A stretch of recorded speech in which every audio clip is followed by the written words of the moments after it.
Hello, नमस्कार। मेरा नाम अनंत है और आज आप मेरे साथ द हिस्ट्री जो इंडिया पर नाइन्थ साइंस के पहले चैप्टर जिसका कि नाम है मैटर इन आवर सराउंडिंग, उसके बारे में कुछ चीज़ें सीखने जा रहे हैं। ये वीडियो क्लास नाइन्थ में पढ़ रहे बच्चे या क्लास एट वाले बच्चे जो नाइन्थ में जाने वाले हैं उसके लिए बहुत ही ज़्यादा बेनिफिशियल होगी। इसका प्रोसीजर कुछ इस तरह रहेगा कि हम पहले एनसीईआरटी लाइन बाय लाइन पढ़ेंगे, क्योंकि एनसीईआरटी एक ऐसा चीज़ है जो किसी भी इंसान के बेसिक्स को स्ट्रॉन्ग करने में बहुत मदद करता है। तो हम पहले एनसीईआरटी को लाइन बाय लाइन पढ़ेंगे। उसके बाद हमारे टेलीग्राम ग्रुप जिसका कि लिंक इस वीडियो के डिस्क्रिप्शन में दिया जाएगा, उससे आप जुड़ जाइएगा। उस पर हम इसके इंपॉर्टेंट क्वेश्चंस अपलोड कर दिया करेंगे और इससे आपकी तैयारी पूरी हो जाएगी। तो चैप्टर 1 का नाम है matter in our surrounding. Matter in our surrounding, तो मैटर के बारे में हम लोगों को इस चैप्टर में मेनली पढ़ना है कि भैया मैटर क्या होता है। तो जब हम इसका पहला लाइन देखेंगे तो as we look at our surrounding, we see a large variety of things with different shapes, size and texture. यानी जब हम अपने सराउंडिंग्स में देखते हैं, इधर उधर अपने नेचर में देखते हैं, तो हम लोगों को हर एक प्रकार का चीज़ देखने मिलता है। जैसे कि किसी का शेप अलग अलग हो, आपके सामने एक टेबल हो सकता है, एक चेयर हो सकता है, कुछ भी हो सकता है। उसका शेप अलग है, उसका साइज अलग है, उसका टेक्सचर अलग है। Everything in this universe is made up of material which scientists have named matter. ये important है यहाँ से। Everything in this universe is made up of material which scientists have named matter. यानी कि इस दुनिया में जितना भी चीज़ हम लोग देखते हैं, दुनिया ही क्या, ब्रह्मांड में, यूनिवर्स में जितना भी चीज़ हम लोग देखते हैं वो किसी ना किसी चीज़ का बना हुआ रहता है, मटेरियल का बना हुआ रहता है। तो साइंटिस्ट ने उस एक छोटी सी चीज़ यानी कि उस मटेरियल का नाम क्या रख दिया है, मैटर।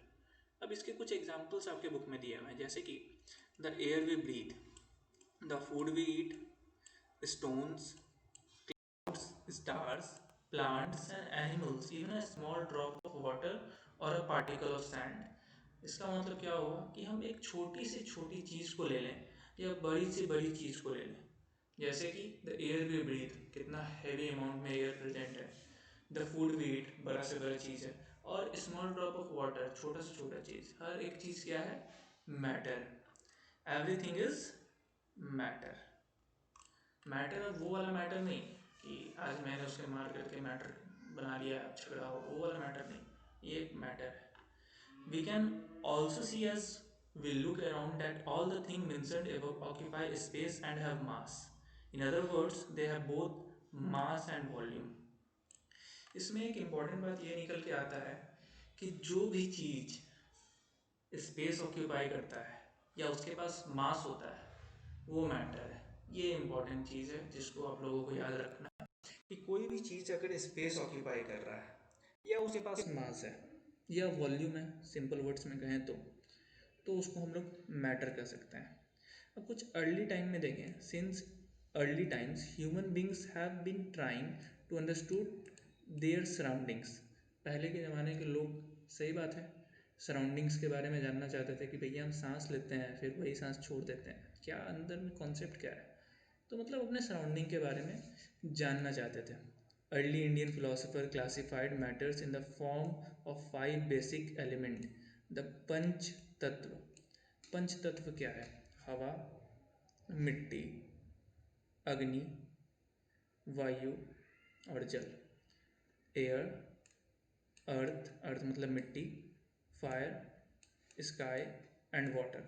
ये मतलब, इसका मतलब क्या है कि साइंटिस्ट, इनफैक्ट बहुत सारे फिलोसोफर का ये है कि जितने भी चीज़ें हम लोग अपने सराउंडिंग में देखते हैं उसको क्या कहते हैं, मैटर कहते हैं। और वो किसका बना हुआ होता है, वो पानी, हवा, आग, अग्नि, मिट्टी और स्काई। स्काई यानी कि ब्रह्मांड किसी ना किसी चीज़ के, इन्हीं एलिमेंट से कोई भी, हर एक चीज़ इस दुनिया का बना हुआ है। According to them, everything living or non-living was made up of these 5 basic elements. वही बात है, ancient Greek philosophers had arrived at similar classification of matter.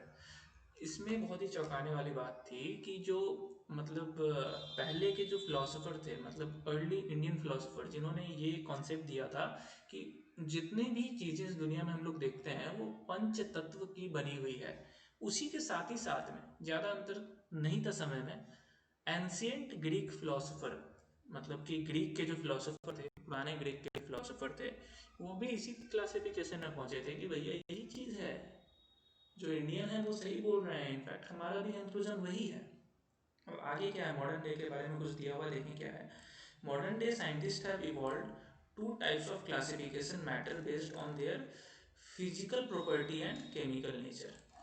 लेकिन अब साइंटिस्ट एक्चुअली, अब साइंस इतना सच में डेवलप कर रहा है, तो साइंटिस्ट ने भी इसके ऊपर रिसर्च की होगी और ये पाया कि आज के समय में जितना भी चीज़ बना हुआ है उसको हम लोग क्लासीफाई कर दें, मतलब उनका ये विचार था कि अगर हम क्लासीफाई कर देंगे तो हमारे लिए ज़्यादा आसान रहेगा चीज़ों को समझना।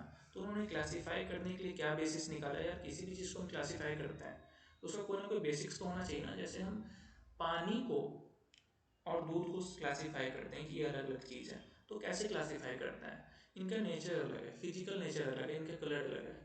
वो दूध वाइट कलर का होता है, कलरलेस होता है, इसलिए हम उसको क्लासीफाई कर पाते हैं। तो मॉडर्न डे साइंटिस्ट ने ये इवॉल्व किया कि अब हमें चीज़ों को क्लासीफाई करना चाहिए ताकि हम चीज़ों के बारे में ज़्यादा नॉलेज पा सकें। तो उन्होंने चीज़ों को कुछ मैटर, फिजिकल प्रॉपर्टीज़ और उसके केमिकल नेचर के ऊपर मतलब क्लासीफाई कर दिया। और इस चैप्टर में हम लोग इन्हीं सब चीज़ों के बारे में पढ़ेंगे, chemical aspects and physical properties. तो सबसे पहले फिजिकल प्रॉपर्टीज़ के बारे में देख लेते हैं। तो फिजिकल प्रॉपर्टीज़ में पहला जो लाइन है, matter is made up of particles physically. यार फिजिकल का मतलब क्या होता है, हम लोग किसी भी चीज़ को देखते हैं, अब आप लोग अपना आँख को उठाएंगे और किसी भी चीज़ पर आपका नज़र जा रहा है, इनफैक्ट आपका नज़र जिस पर भी है वो किसी ना किसी चीज़ का बना हुआ, उसका कोई ना कोई आकार है। तो आखिर बना हुआ किससे है, तो वो बना हुआ है पार्टिकल से। For a long time two schools of thought prevailed regarding the nature of matter. One school believed matter is continuously like a block of wood, whereas the other thought that matter was made up of particles like sand. बहुत पुराना बात है कि दो school था जो कि बताया कि मैटर के बारे में थोड़ा उन लोगों ने सोचा कि हमको बताना चाहिए। तो एक स्कूल कहा कि मैटर जो होता है, जब घर बनता है तो ईंटा में ब्लॉक्स बाय ब्लॉक्स करके घर बनता है, यानी कि कंटिन्यूस अरेंजमेंट होता है, उसके ऊपर मैटर अरेंज करके कोई चीज़ बनता है। लेकिन दूसरा स्कूल कहा कि नहीं, ये ब्लॉक नहीं है, ये सैंड जैसा छोटा छोटा पार्टिकल मिल करके एक कोई भी चीज़, कोई भी आकार लाते हैं। Let us perform the activity to decide about the nature of matter, is it continuous or particulate. इससे क्या पता चलता है कि मैटर का दो नेचर हो सकता है, एक तो कंटिन्यूअस हो सकता है, दूसरा वो पार्टिकुलेट हो सकता है, यानी कि वो पार्टिकल में भी हो सकता है जैसे सैंड लाइक होता है, या ब्लॉक लाइक स्ट्रक्चर हो सकता है, यानी कि कंटिन्यूअस हो सकता है। ठीक है, अब देखते हैं वो एक्सपेरिमेंट क्या है। एक्सपेरिमेंट कहता है कि टेक अ 100 ml बीकर, एक 100 ml का बीकर लें, fill half the beaker with water and mark the level of water. Okay, dissolve, हम लोग क्या करना है, 100 ml का बीकर लेना है, उसमें आधा पानी भर लेना है, उसको फिर मार्क कर लेना है, मतलब दाग लगा देना है। Dissolve some salt sugar with the help of glass rod, उसमें कुछ नमक और चीनी डिजॉल्व कर दें हम लोग, और उसके बाद देखें कि इसमें कोई भी चेंज आता है क्या, वाटर लेवल बढ़ता है क्या। तो इसमें क्या होता है, मतलब हम लोग ये पता करना है कि क्या वाटर का लेवल बढ़ता है, सॉल्ट के साथ क्या हुआ, कुछ कलर में चेंज हुआ, लेवल में चेंज हुआ, ये देखना है। तो इसमें हम आपको बता दें कि होता क्या है। In order to answer this question, we need to use the idea that matter is made up of particles. यही आंसर दिया, इसको अभी डिफाइन कर देते हैं। What was there in the salt or sugar has now spread throughout the water. This is illustrated in figure 1.1. एक beaker लिया, उसमें 100 ml पानी ले लिया, 100 ml का बीकर लिया, सॉरी, उसमें 50 ml पानी ले लिया, उसको मार्क कर दिया। उसमें हमने जब नमक और चीनी घोला ना, तो होता क्या है कि वो लोग उसके वॉइड्स में जाकर के बैठ जाते हैं। वॉइड्स क्या होता है, वाटर, वाटर का मॉलिक्यूलर फॉर्मूला है H2O। H2O यानी कि वो मॉलिक्यूल बन रहा है। अब दो एटम जो होता है, उन दो एटम के बीच में ना जगह होता है, जैसे कि आप 4 लड्डू को एक डब्बे में अरेंज कीजिएगा, तो डब्बे में जब अरेंज कीजिएगा ना, तो बीच में छोटा छोटा जगह बन जाएगा, उसमें छोटा छोटा गैप रह जाएगा। सॉल्ट और शुगर के साथ वही होता है, जब हम उसको मिक्स करते हैं पानी में तो वो अपने पार्टिकल्स में टूट जाता है और बहुत ही छोटा हो जाता है, माइन्यूट पार्टिकल्स, और उस गड्ढे में जा करके बैठ जाता है। इसको आप लोग लड्डू में विजुअलाइज कर सकते हैं। आप 4-5 लड्डू लीजिएगा और एक छोटा सा प्लेट लीजिएगा, उसके ऊपर एक के ऊपर एक, मतलब 3 नीचे फिर ऊपर 2, इस तरह करके अरेंज कीजिएगा। तो देखिएगा हर 2-3 लड्डू के बीच में एक गैप बन रहा है। इसी तरह पानी में भी होता है, पानी में भी होता है, क्योंकि वो कंटिन्यूस एक टाइप है, इसलिए हम लोग को पता नहीं, दिखता नहीं है वो होल, बट उसमें भी इस तरह से गैप्स प्रेजेंट होते हैं। तो हम लोग को क्या करना है, बस उन गैप में जैसे हम चीनी डालें और गुलाए, तो क्या हुआ, चीनी अपने पार्टिकल्स में टूट गया, यह नमक अपने पार्टिकल्स में टूट गया, और टूट के इतना छोटा बन गया कि उस जगह पे जा कर के बैठ गया। और एक टाइम आता है कि जब हम मान लेते हैं कि 100 ml पानी लिए और उसमें 2 किलो चीनी घुलाए, पॉसिबल नहीं है कि वो घुल जाएगा, इतना आसान नहीं है। 2 किलो चीनी 100 ml पानी में नहीं घुल सकता, लेकिन वही 100 ml पानी में 50 ग्राम चीनी घुल सकता है। रीज़न, उतना ही जगह है उसके पास, वर्ड्स बनाने के लिए उतना ही जगह है। किलो चीनी को अपने अंदर स्टेबल नहीं रख सकता है, उसके पास जगह ही नहीं है कि वो रख पाए। सिंपल है कि एक बड़ा सा कमरा है या एक बड़ा सा घर है, उसमें अगर 10 कमरा है तो वो 10 ही लोग को रख सकता है, 50 लोग को नहीं रख सकता है। बस वही वाला कॉन्सेप्ट यहाँ पे भी है कि हम जब लड्डू को सजाए थे तो बीच में जगह हो गया था, उसी तरह पानी के बीच में भी जगह था। इसका मतलब क्या होता है कि जो भी चीज़ है वो सब किससे बना हुआ है, पार्टिकल से बना हुआ है। ये याद रखने का है कि मैटर जो है वो मेड अप ऑफ पार्टिकल्स। आगे, how small are this particles of matter. सही बात है, हम बोल दिए आपको कि मैटर का जो है वो पार्टिकल से बना हुआ है, तो ये कितना स्मॉल हो सकता है, इसका आंसर बहुत ही सीधा है, इतना स्मॉल हो सकता है कि जितना हम लोग सोच भी नहीं सकते हैं। देखते हैं इसमें क्या एक्सपेरिमेंट है। हम लोगों को 2 से 3 क्रिस्टल लेना है पोटासियम पर मैग्नेट का, पर्पल कलर में होता है, बहुत ही चाय पत्ती जैसा होता है ये, लेकिन पर्पल कलर में होता है, वो लेना है। उसके बाद हम लोग को अप्रॉक्सीमेटली 10 मिलीलीटर ऑफ सॉल्यूशन, मतलब इसका लेना है, पोटासियम पर मैग्नेट का सॉल्यूशन लेना है, और उसको 90 ml वाटर में डालना है, यानी कि टोटल सॉल्यूशन कितना हो गया, 100 ml।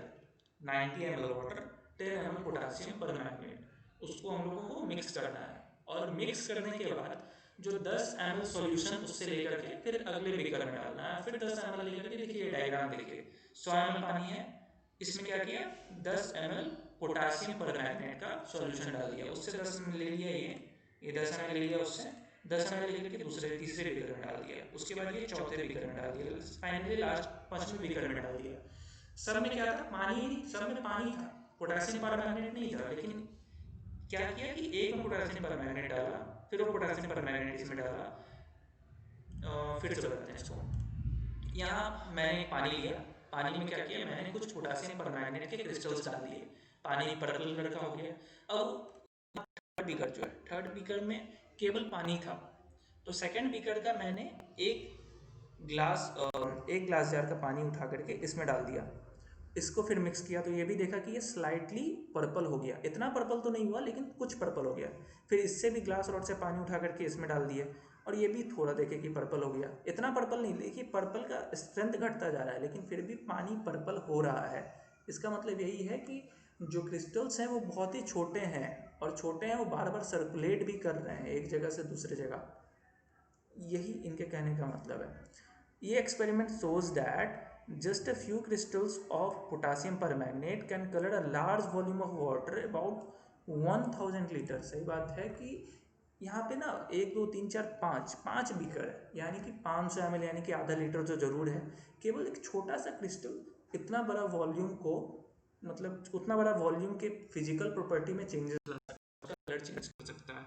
तो हम लोग ये कंक्लूजन निकाल सकते हैं कि so we conclude that there must be millions of tiny particles in one cluster of potassium permanganate which keep on dividing themselves into smaller and smaller particles। यही है कि वो टूटता जाता है, एक छोटा सा चाय पत्ती, हम लोग चाय बनाते हैं, चाय बनाते हैं तो भैया चाय का कलर वाइट से रेडिश क्यों हो जाता है, ब्राउन क्यों हो जाता है, उसका एक छोटा सा रीज़न यही है कि जब हम लोग चाय बनाते हैं तो उस चाय पत्ती जो है अपने पार्टिकल्स में टूटने लगता है, और चाय के जो दूध का मॉलिक्यूल है उसके बीच में वॉइड्स है, वो जगह है, जगह को वॉइड्स बोलते हैं, उस जगह में जाकर के बैठने लगता है, और चाय का कलर, मतलब दूध का कलर वाइट से रेडिश ब्राउन हो जाता है। The same activity can be done using 2 ml of Dettol instead of potassium permanganate. The smell can be detected even on repeated dilution. सही बात है, जब हम डेटॉल का यूज करेंगे तो हम लोगों को कलर नहीं पता चलेगा, ये स्मेल का बात है, वो कलर का बात था। अब आंसर यहाँ पे दिया हुआ है, the particle of matter are very small, they are small beyond our imagination. ये तो पहले ही आप लोगों को बता दिए कि इतना छोटा होता है जितना कि हम लोग सोच भी नहीं सकते हैं, बहुत ही ज़्यादा छोटा, और वो टूटता ही जाता है, टूटता ही जाता है। तो अब एक क्वेश्चन आ रहा होगा मन में, आना चाहिए, कहाँ तक टूटेगा? वो बहुत ही ज़्यादा एक छोटा पार्टिकल होता है जिसको कि एटम बोलते हैं, वो अपने एटमिक स्टेट तक टूटता चला जाएगा, टूटता जाएगा, टूटता जाएगा, टूटता जाएगा, और लास्ट में जो एटम होगा ना, उस स्टेट पे, एटमिक स्टेट पे अपने पहुंच जाएगा। अब कैरेक्टरिस्टिक देखते हैं उस मैटर की, characteristics of particles of matter, matter के वो जो पार्टिकल है जिसमें वो टूट रहा है उसका कुछ कैरेक्टरिस्टिक होगा। Particle of matter have space between them, matter का जितना भी पार्टिकल है उनके बीच में स्पेस होगा। नॉर्मल सा बात है कि कोई भी एक एग्जांपल, कोई भी चीज़ आपके पास हो, जैसे कि एक दीवार बनता है, दीवार बनता है तो बीच में ना सीमेंट भरा जाता है, तो होता क्या है, वो जगह है, यानी कि हर कंजिक्यूटिव ब्लॉक्स, यानी कि हर कंजिक्यूटिव लगातार ईंटा जो लगा हुआ होता है उसके बीच में जगह होता है, और ऐसे भी एकदम कितना भी सटा दे फिर भी छोटा मोटा स्पेस रह ही जाता है। तो यही कहता है कि पार्टिकल जितना भी मैटर का है उसके बीच में स्पेस होता है। In activities 1.1 and 1.2, we saw that particles of sugar, salt, Dettol, or potassium permanganate got evenly distributed in water. Similarly, when we make tea, coffee, or lemonade, nimbu pani, particles of one type of matter get into the space between particles of the other. इसमें बहुत ही अच्छा example मन में आ गया कि जब blocks घर बनता है तो ईंटा एक पर एक लगता है, उसके बीच में सीमेंट भरते हैं, तो सीधा बात यही है कि सीमेंट भरते हैं दो ईंटों के बीच में, यानी कि ईंटों के बीच में क्या होता है, गैप्स होता है, उन्हीं गैप्स को क्या बोलते हैं, वॉइड्स बोलते हैं। तो सेम इसी तरह होता है, पानी के बीच में भी गैप्स होता है, उन गैप्स को क्या बोलते हैं, वॉइड्स बोलते हैं। पानी के बीच में कहने का मतलब है पानी के मॉलिक्यूल के बीच में, और शुगर या सॉल्ट का जो पार्टिकल है ये वहीं पर जाकर के बैठ जाता है। उसके बाद आगे देखें, एक्टिविटी 1.3 है, पहले उसके ऊपर टॉपिक है कि particles of matter are continuously moving. ये भी बात है कि जो मैटर का पार्टिकल है वो कंटिन्यूसली मूव कर रहा है, यानी कि एक जगह पे स्टेबल नहीं है। अब ये चीज़ कैसे समझेंगे हम लोग कि पार्टिकल जो भी है मैटर का वो मूव कर रहा है। जैसे कि पानी, पानी बह जाता है, वो तो एक जगह पर रुक नहीं जाता है, तो क्यों बहता है, क्योंकि उसका एक छोटा छोटा पार्टिकल बह जाता है। उम्मीद है आप लोग सब इमेजिन कर पा रहे होंगे मेरे कहने का मतलब क्या है, कि पार्टिकल क्यों बह रहा है, क्योंकि पार्टिकल सॉरी पानी क्यों बह रहा है, क्योंकि पानी जिस पार्टिकल से बह रहा है, बना है, वो बहना शुरू कर दिया। कोई भी चीज़ कब मोशन दिखाता है, जब उसका एक छोटा सा कोई भी पार्टिकल या छोटा सा चीज़ जिससे वो बना है वो मोशन दिखाए। एक चीज़ छूट गया जो अभी ध्यान आ रहा है, ये वाला, the SI unit of mass is kilogram, याद रखना है, वैसे ये तो आपको पता होगा, बट ये the SI unit of volume is cubic metre cube, m to the power 3 metre cube. The common unit of measuring volume is litre, हम लोग जनरली लीटर में मेजर करते हैं, and 1 litre is equal to 1 decimetre cube, and 1 litre is equal to 1000 millilitre, and 1 millilitre is equal to 1 centimetre cube. ये important है क्योंकि आगे, अभी तो नहीं बट आगे हायर क्लास में आपको इससे न्यूमेरिकल। आगे एक इंसेंस स्टिक, यानी कि अगरबत्ती का एक्सपेरिमेंट है। वो एक्सपेरिमेंट ये कहता है कि, एक मिनट, ये वाला, ये इंसेंस स्टिक वाला जो अगरबत्ती वाला, ये एक्सपेरिमेंट ये कहता है कि जितने भी जो मैटर हैं उसमें हम लोग ना एक अगरबत्ती एक रूम में जलाते हैं, तो थोड़ी देर के बाद पता चलता है कि वो अगरबत्ती का स्मेल पूरे रूम में फैल गया है। तो ऐसा क्या जादू हो गया भाई, यही हुआ कि अगरबत्ती का पार्टिकल गैसियस स्टेट वाला था, वो फैलना शुरू कर दिया, इधर से उठा उधर गया, उधर गया, उधर गया, उधर गया, मतलब पूरा फैल गया। उसके बाद है दूसरा एक्टिविटी है कि हम लोग 2 ग्लास लेते हैं जिसमें कि पानी हो, उसके बाद ब्लू और रेड इंक एक डाल देते हैं उसमें, कोई भी एक इंक का एक ड्रॉप डाल देते हैं, वो धीरे धीरे फैलना शुरू करेगा, फैलना शुरू करेगा। क्या है ये? पार्टिकल, पार्टिकल फैल रहा है।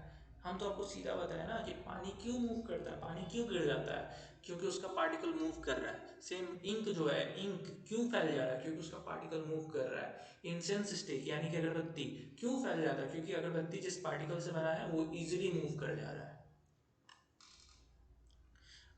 दूसरा है drop a crystal of copper sulphate और potassium permanganate into glass of hot water and other containing cold water, do not stir the solution, allow the acetone. इसमें कह रहा है कि होता क्या है ना कि एक कॉपर सल्फेट जो कि ब्लू कलर में होता है और एक पोटासियम परमैंगनेट का हम लोग क्रिस्टल ले लें और उसको एक पानी में मिक्स करें। एक ठंडा पानी का ग्लास लें और एक गर्म पानी का ग्लास लें, दोनों में अब मिक्स करें, या तो कॉपर सल्फेट मिक्स करें या तो पोटासियम परमैंगनेट मिक्स करें। तो हम लोग क्या देखने मिलेगा, गर्म पानी में वो जल्दी मिक्स होगा, ठंडा पानी में वो जल्दी मिक्स नहीं होगा। रीज़न ये है कि वो इजीली गर्म पानी में मोशन, काइनेटिक एनर्जी के बारे में आप लोग सुने होंगे। काइनेटिक एनर्जी क्या होता है, वो टेम्परेचर के साथ इंक्रीज करता है। और ये जो है, जो मतलब कि कॉपर सल्फेट या पोटासियम परमैंगनेट गर्म पानी में जल्दी मिक्स हो जाएगा, उसका रीज़न यही है कि काइनेटिक एनर्जी उसको वहाँ ज़्यादा मिलेगा मोशन करने के लिए।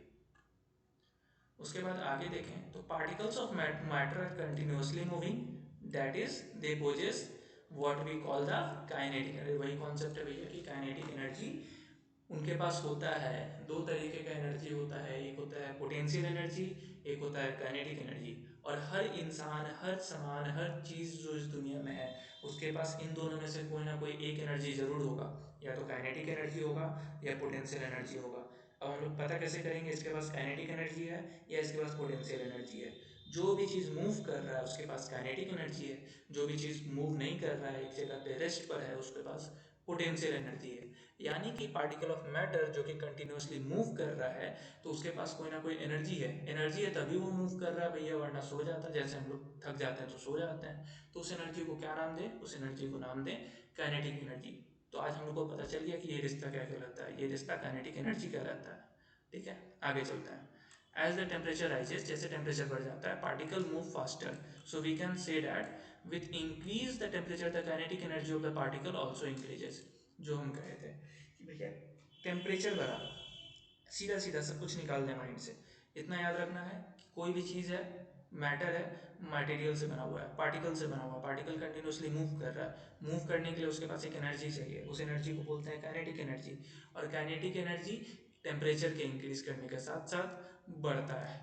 In the above three activities, we observe that particles of matter intermix on their own with each other. They do not so by getting into the space between the particles. This intermixing of particles of two different types of matter on their own is called diffusion. We can also observe that on heating diffusion become faster. Why does it happens? तो इसमें देखिए क्या कह रहा है। तीनों experiment जितना भी एक्टिविटीज था बुक में दिया हुआ, हम लोगों ने वो पढ़ लिया। इससे ये कंक्लूजन आता है कि they do so by getting into the spaces between the particle. यानी कि हम जैसे बोले कि सीमेंट दो ईंटा के बीच में जाकर के घुस जाता है, तो ऐसे कैसे कर पाता है? उसके अंदर घुसने के लिए उसके पास जगह है, जिसको कि हम क्या बोले, क्या नाम दें उसको, उस रिश्ते को नाम दें वॉइड्स। उस जगह को क्या बोलते हैं? उस जगह को बोलते हैं वॉइड्स। तो इस पार्टिकल जो भी चीज़ है, दो चीज़ को हम लोग मिलाएं तो क्यों मिल जाता है? क्योंकि एक चीज़ का पार्टिकल टूट जाता है और वो दूसरी चीज़ के वॉइड्स में जाकर के बैठ जाता है। और इस प्रोसेस को क्या बोलते हैं? इस प्रोसेस, इंटरमिक्सिंग के प्रोसेस, मिक्स करने के प्रोसेस को हम लोग बोलते हैं डिफ्यूजन। और दूसरी चीज़, एक और चीज़ देखने के लिए मिला कि ये डिफ्यूजन हीट यानी कि टेम्परेचर बढ़ाने से जल्दी होता है। क्यों जल्दी होता है टेम्परेचर बढ़ाने से? क्योंकि काइनेटिक एनर्जी बढ़ जाता है। अब आगे देखें, particle of matter attract each other. अरे भैया बहुत ही इंपॉर्टेंट चीज़ है, हमेशा काम आएगा। Particle of matter attract each other. पहले एक्टिविटी देखते हैं फिर इसके बारे में देखते हैं। Play this game in the field. Make four groups and form human chain suggested. The first group should hold each other from the back and the lock arms like Idu Mismi dancer. कुछ होगा, देखते हैं क्या है। The second group should hold hand To form human chain, the third group should form a chain by touching each other with only their fingertips. Now fourth group of students should run around, only try to break the three human chain one by one, as many as possible. Why group was easy, which group was easiest to break? क्या कह रहा है कि हम लोग एक group लेते हैं, मतलब दो तीन ग्रुप लेते हैं नॉर्मल भाषा में कहें तो। एक को जोर से पकड़ते हैं, एक को बोलते हैं जोर से पकड़ो, एक को बोलते हैं धीरे पकड़ो, एक को बोलते हैं थोड़ा और धीरे पकड़ो, एक को बोलते हैं तुम ना ही के बराबर पकड़ो लेकिन पकड़ो। कौन जल्दी टूटेगा? वही टूटेगा जो बहुत धीरे पकड़ा हुआ है। क्यों टूटेगा? क्योंकि उसके बीच में फोर्स ऑफ अट्रैक्शन कम है। जिनके बीच में फोर्स ऑफ अट्रैक्शन ज़्यादा होता है वो धीरे टूटता है। जैसे कि कोई भी चीज़ आपके पास है, आपके पास आपका टेबल है जिस पे आप पढ़ रहे हैं, वो यार क्यों नहीं टूट जाता? आप एक हाथ मारते हैं, टेबल क्यों नहीं टूट जाता है? आप उस पर खड़ा होते हैं, वो टेबल क्यों नहीं टूट जाता? क्योंकि उसके बीच का पार्टिकल्स एक दूसरे को इतना जोर से पकड़ा हुआ है कि वो उसको टूटने नहीं देता, अलग नहीं होता। हाँ, लेकिन आप बहुत जोर से मारिए, टूट जाएगा। क्यों टूट जाएगा? क्योंकि आपका जो फोर्स था उस पार्टिकल के फोर्स ऑफ अट्रैक्शन से ज़्यादा हो जाता है। आगे देखें, activity 1.7। Take an iron nail and a piece of chalk and a rubber band. Try to break them by having cutting and stitching. In which of the above three substances do you think the particles are held together with a great force?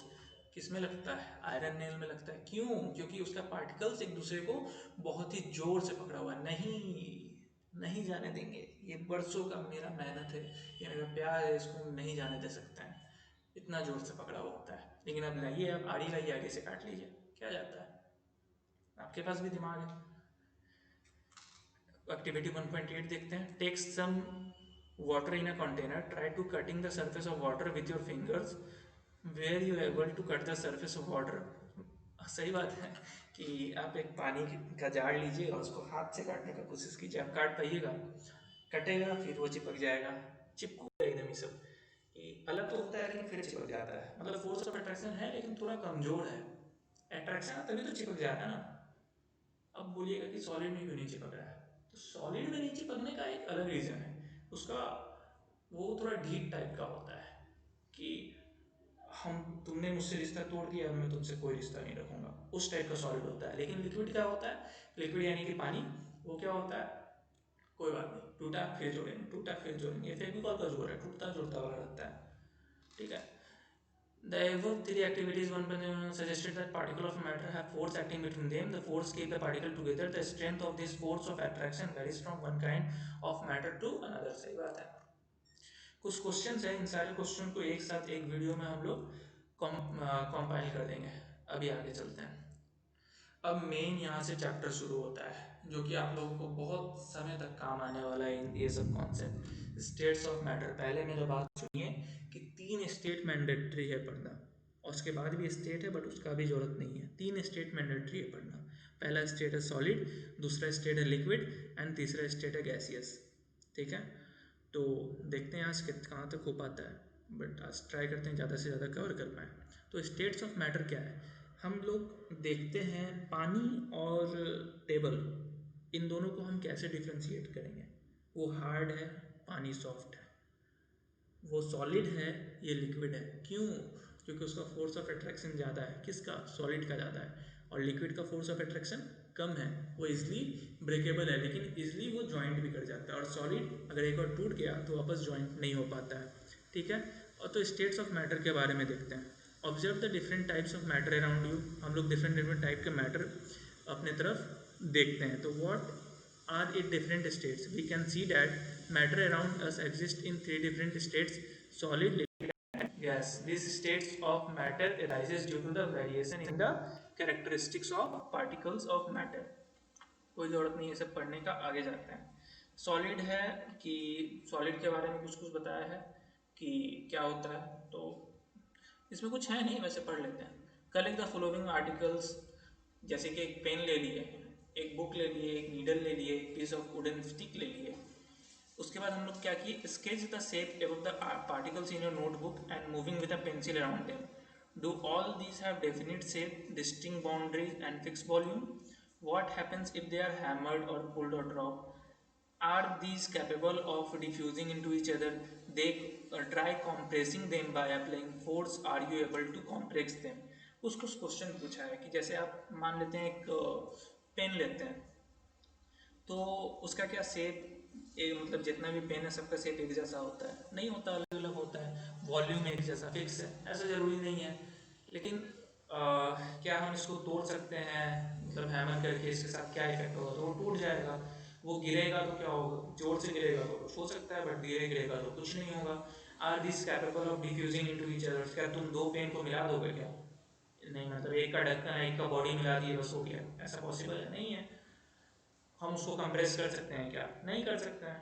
यही है solid state, ये कुछ properties हैं उसके solid state के कि वो कॉम्प्रेसेबल नहीं है। वैसे आगे दिया हुआ है, चलिए आगे देखते हैं। All the above examples of solid, we can observe that all these have definite, shape, distinct boundaries and fixed volumes. That is, have negligible compressibility. ये important है, उसका compressibility एकदम negligible होता है. Solid have a tendency to maintain their shape when subjected to outside force. सही बात है भाई, पानी के पास नहीं होता है, लिक्विड के पास नहीं होता है, तुम उसको हाथ काट दोगे वापस वो जुड़ जाएगा। लेकिन सॉलिड के पास इतना कैपेसिटी होता है कि वो तुमको रेजिस्ट कर ले। सॉलिड में break under a force but it difficult to change their shape, so they are rigid. ये इंपॉर्टेंट है, क्या है वो? रिजिड है। कॉम्प्लेक्सिबिलिटी नेग्लिजिबल है, वो क्या है? रिजिड है, इसको अंडरलाइन कर लें। Consider the following. What about a rubber band? अच्छा हाँ, रबर बैंड के बारे में क्या होगा? वो तो अपना चेंज शेप भी चेंज कर लेता है, सब कुछ हो जाता है दिक्कत। मतलब जो सॉलिड का प्रॉपर्टी नहीं है वो सब भी वो शो करता है, शेप चेंज कर लेता है, कंप्रेस हो जाता है, स्ट्रेच हो जाता है। तो क्या ये सॉलिड नहीं है?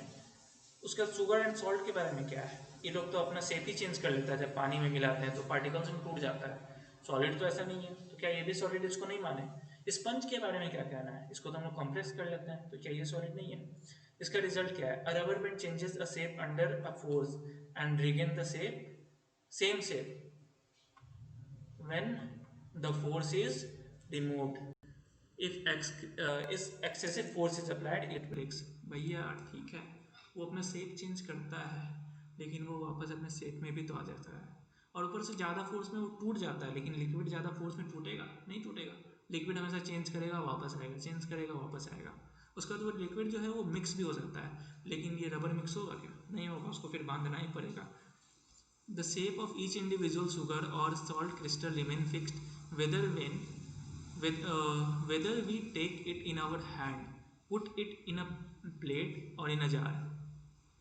शुगर जो है उसका शेप ज़्यादातर चेंज ही रहता है। हम लोग अपने मतलब एक ही जैसा रहता है। अगर शुगर सॉलिड शेप में है, एक क्यूबॉइडल स्टेट में है, तो वो क्यूबॉइडल ही रहेगा, अपना शेप नहीं चेंज करेगा जब तक वो तुम्हारे हाथ में है।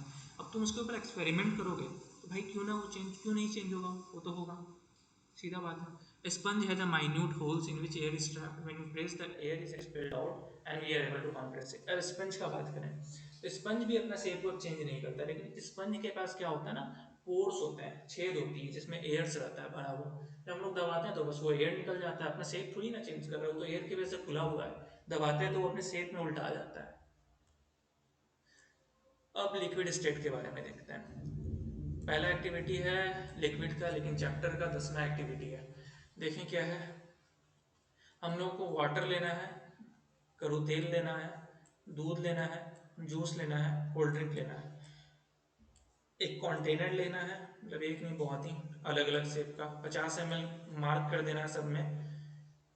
और उसके बाद हम लोगों को कहना what will happen if these liquids are spread on the floors. क्या होगा जब ये लिक्विड फ्लोर में बहेगा? बता दिए, वो बह जाएगा। बहेगा क्या? बह ही जाएगा। Measure 50 ml of any one liquid and transfer it into the different container by one. Does the volume remain same? Volume same रहेगा क्या? ये इंपॉर्टेंट क्वेश्चन है। आप एक गिलास पानी लिए, उस एक गिलास पानी को एक टब में डाल दिए, खाली टब था उसमें एक गिलास में, तो उसका वॉल्यूम चेंज हुआ क्या? नहीं हुआ। एक गिलास पानी में अगर 100 ml पानी था तो टब में भी तो 100 ही ml पानी रहेगा। Does the shape of the liquid remain same? Liquid का शेप सेम रहेगा? लिक्विड का शेप होता है? नहीं होता है, तो फिर कैसे सेम रहेगा? जब शेप ही नहीं होता तो सेम रहने का बात ही नहीं है। When you pour the liquid from one container to another, does it flow easily? सही बात है भाई। दूध जब हम लोग को ठंडा करना होता था, एक गिलास से दूसरे गिलास, दूसरे गिलास से तीसरे गिलास, मतलब ऐसे पोर करते रहते तो इजिली पोर हो जाता है। सही बात है। उसका क्या है, we observe that liquid have no fix shape but have fixed volume. मैंने बताया कि एक गिलास पानी में अगर 100 ml है तो एक टब में भी जाकर के वो 100 ml रहेगा, यानी कि उसका वॉल्यूम फिक्स है लेकिन उसका शेप फिक्स नहीं है। वो तो कंटेनर का शेप ले लेता है। They take the shape of the container in which they are kept. Liquid flow and change shape, so they are not rigid. यही है जो डिफरेंशिएट करता है, but can called fluid. इसी वजह से इसको फ्लूइड कहते हैं क्योंकि ये फ्लो करता है। ठीक है। Refer to activities 1.4 and 1.5 where we saw that solids and liquid can diffuse into liquids. Solid and liquid can diffuse into liquid. The gaseous for from the atmosphere diffuse and dissolve into water. These gases, especially oxygen and carbon dioxide, are essential for survival of aquatic animal and plant. All living creatures need to breathe for survival. The aquatic animal can breathe underwater due to presence of dissolved oxygen in water. Thus, we may conclude that solid, liquid, and gases can diffuse into liquid. The rate of diffusion of liquid is higher than that of solid. इसमें थोड़ा सा घुमा दिया आप लोगों को, लेकिन भाई इसमें बस एक छोटा सा बात कह रहा है कि जितने भी स्टेट्स होते हैं वो आपस में डिफ्यूज कर सकते हैं। सबसे पहला बात, solid and liquid can diffuse into liquid. Liquid भी लिक्विड में मिल सकता है और सॉलिड भी लिक्विड में मिल सकता है। सॉलिड चीनी हो गया, नमक हो गया, मिल सकता है। गैस जो है वो सॉलिड में भी मिल सकता है और लिक्विड में भी मिल सकता है। गैस एक ऐसा चीज है जैसे कि ऑक्सीजन और कार्बन डाइऑक्साइड, वो यहाँ पे दिया हुआ है, देखिए ऑक्सीजन एंड कार्बन डाइऑक्साइड, ये क्या है, एसेंशियल है जानवर, एक्वाटिक एनिमल एंड प्लांट्स के जिंदा रहने के लिए। और कुछ खास नहीं है कि यही कि डिफ्यूज़न जो होता है वो आपस में स्टेट डिफ्यूज़ कर सकते हैं। जो रेट ऑफ डिफ्यूज़न लिक्विड का होगा वो ज़्यादा होगा सॉलिड से। This is to the fact that liquid state particles move freely and have greater space between each other as compare to particle in the solid state. Reason दे दिया है साफ साफ कि भैया क्यों, आखिर क्या वजह है कि लिक्विड जो है वो इजीली डिफ्यूज कर जाता है और सॉलिड इजीली डिफ्यूज नहीं कर पाता है। तो उसका एक रीज़न यही है कि उसका एक रीज़न यही है कि उसका जो पार्टिकल है वो फ्रीली मूवेबल है, उसके दो पार्टिकल्स के बीच में गैप बहुत ज़्यादा है सॉलिड के कंपेरिजन में। बस ये एक रीज़न है कि वो इजीली मूव कर जाता है या इजीली डिफ्यूज कर जाता है। ओके, एक मिनट, आज यहाँ तक कर लेंगे। गैसियस स्टेट आज आप लोगों का हो जाएगा, उसके बाद अगले लेक्चर में इसको आगे कंप्लीट करेंगे। तो गैसियस स्टेट पूरा करते हैं। द गैसियस स्टेट यानी कि अब और स्टेट सब है, मतलब दो स्टेट पढ़ लिए, तीसरा स्टेट है गैसियस स्टेट। लिक्विड स्टेट हो गया, सॉलिड स्टेट हो गया, समझ में आ गया। सॉलिड रिजिड है, सॉलिड को कंप्रेस नहीं कर सकते हैं, लेकिन लिक्विड रिजिड नहीं है, लिक्विड को हम लोग कंप्रेस कर सकते हैं। गैसियस स्टेट के बारे में बात करें, have you ever observed a balloon seller filling a large number of balloon from a single cylinder gas. देखा गया है ना कि कई सारे जो बैलून जो फुलाते हैं जो लोग, वो easily large number of balloon बस एक सिलेंडर से फिल कर लेते हैं। Inquire him how many balloons he able to fill from one cylinder. उनसे एक बार जाके पूछे तो सही कि आखिर भैया आप एक सिलेंडर से कितना बैलून फिल कर सकते हैं। Ask him which gas does he have in the cylinder, उसके सिलेंडर में कौन सा गैस होता है। कुछ एक्टिविटी इसमें भी है, वो सब बकवास चीज था, छोड़ ही देना, आगे एक्टिविटी देखते हैं। Take 300 ml string syringe and close nozzles by rubber corks as shown in figure 1.4. Remove the piston from the syringe, leaving one syringe untouched. Fill the water in the second piece of the chalk in the third. Insert the piston back into the syringe. इसमें सीधा कहा है कि हम लोग एक series लें, injection जो होता है उसका आगे का टेप बंद कर दें। टेप बंद करने के बाद हम लोग क्या करें कि उसमें उसको दबाएं। ठीक है, तो क्या वो एक कुछ हद तक दबेगा लेकिन कंप्लीट नहीं दबेगा। क्यों नहीं दबेगा? क्योंकि उसके बीच में गैस है। ये जो यहाँ पे दिख रहा है ना, यहाँ पे ये इतना जगह जो दिख रहा है ना, ये इतना दूर नहीं दबेगा। क्यों? क्योंकि इतना जगह पे गैस भरा हुआ है। यानी कि गैस का भी अपना एक वॉल्यूम होता है। ठीक है, आगे देखते हैं। We have observe that gases are highly compressible as compare to solid and liquid. Gas जो है बहुत ही ज़्यादा कॉम्प्रेसेबल होता है। द लिक्विफाइड पेट्रोलियम गैस जो कि हम लोग सिलेंडर में यूज़ करते हैं खाना बनाने के लिए, और the oxygen supply to hospital cylinder as compressed gas, compressed natural gas is used in fuel these days in vehicles. ठीक है, कि जो कॉम्प्रेस्ड नेचुरल गैस है सीएनजी, वो आजकल व्हीकल्स में भी यूज होने लगा है। Due to its high compressibility large volume of gas can compressed into small cylinder and transported easily. मतलब कि एक छोटा सा सिलेंडर में हम लोग बहुत ही हैवी वॉल्यूम गैस भर सकते हैं, क्योंकि गैस कॉम्प्लेक्सिबल है। We come to know that what is being cooked in the kitchen without even entering here by the smell that reaches in our nostril. Now, how does this smell reaches us? The particles of the aroma of the food mixes with the particle of air spread from the kitchen reach us and even farther away. The smell of hot cooked food reaches us in seconds. Compare this with the rate of diffusion of solid and liquid.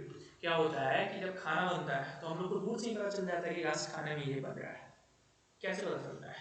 इसका बस यही reason है कि food का जो particle है वो हवा में आ जाता है, एरोमा मतलब एयर में आ जाता है, मिक्स कर जाता है और हमारे नाक में जाता है। उससे हम लोग डिटेक्ट करते हैं, हमारा सेंस ऑर्गन काम करता है और हम लोग डिटेक्ट करते हैं कि आखिर यहाँ पे क्या हो रहा है, क्या बन रहा है। बस यही चीज़ है। मतलब गैसलेस स्टेट ईजिली सर्कुलेट करता है। क्यों सर्कुलेट करता है? क्योंकि इसका वजन जो है बहुत ही कम होता है और इसके पास high speed of particle and larger space between them. Gases show property of diffusing very fast into other gases. यही है कि उसके बीच में गैप ज़्यादा है और स्पीड जो है पार्टिकल का वो भी बहुत ज़्यादा है। अब आगे देखें। सॉरी, यहाँ बारिश हो रहा है, अगर आवाज़ आ रहा हो तो। In the gaseous state the particles move about, एक minute sorry, in the gaseous state, the particles move around randomly at high speed. Due to this random movement, the particles hit each other and also the wall of the container. The pressure exerted by the gas, because of this force exerted by the gas particle per unit area on the wall of the container. सीधा बात यही है कि जो gas का particle है, एक balloon है, ये थर्ड वाला फोटो देखिए, सी वाला। इसमें जो बैलून है उसमें बहुत सारे गैस का पार्टिकल है, वो आपस में भी टकरा रहे हैं और वॉल ऑफ द कंटेनर पे भी टकरा रहे हैं। तो यहाँ पे क्या है कि वो लोग आपस में टकराते रहते हैं और इससे क्या होता है, उन लोगों को काइनेटिक एनर्जी मिलता है और उनका मोशन और फास्ट होता है। बस इतना ही है आपका liquid state, solid state and gases state. ठीक है, तो आज के लिए इतना रहने देते हैं, फिर नेक्स्ट वीडियो जब बनाएंगे